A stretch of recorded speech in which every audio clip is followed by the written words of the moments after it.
Assalamualaikum mga ka-Gym TV for today's video. Nasa Terminal Bus Cotabato City po kami ngayon. Actually papunta po kami ngayon sa Coronadal Marbel. Habang nasa terminal po kami, panay video muna sa mga tao dito, kasama namin sasakay ng bus iba't ibang probinsya, bibiyahin nila.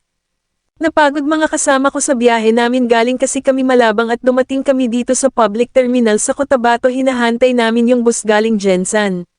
Ito na naman ako nakasama sa video, naging background ko ang bus sa likod ko. Napagod mga kasama ko sa biyahe namin, galing kasi kami Malabang at dumating kami dito sa public terminal sa Cotabato. Hinahantay namin yung bus galing Jensan. Habang nakaupo kami nagpapahinga ay nakikita na namin ang susunod na bus, yun pala bibiyahe para Jensan, kaya agad kami nagsitayo para sumakay.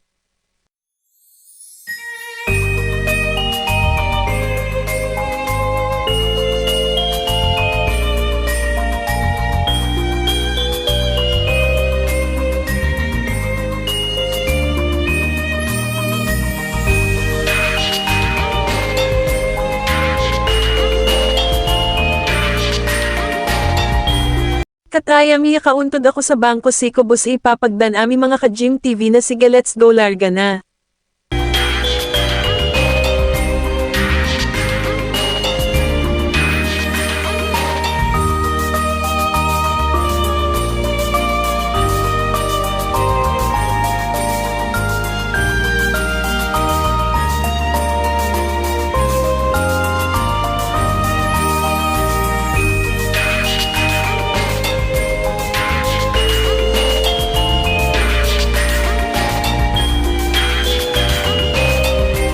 Habang papalayo na kami ng biyahe, nakatulog isa sa mga anak ko at itong bunso naman napakakulit laro ng laro sa loob ng bus.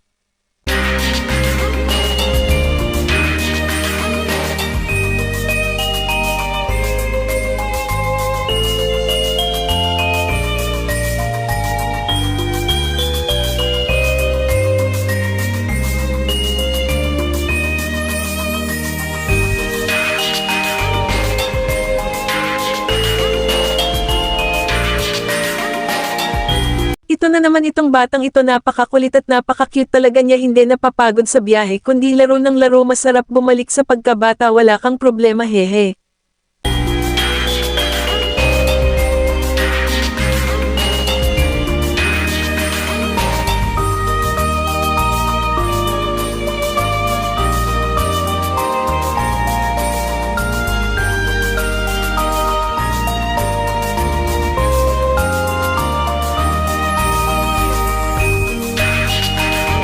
Habang malapit na kami dumating, bigla na lang ako nakatulog sa biyahe. Kanina pa ako inaantok, sino hindi aantukan sa ganitong kalamag at comfortable ka kasi maluwag kasi mga ka-Gym TV, malambot ang upuan.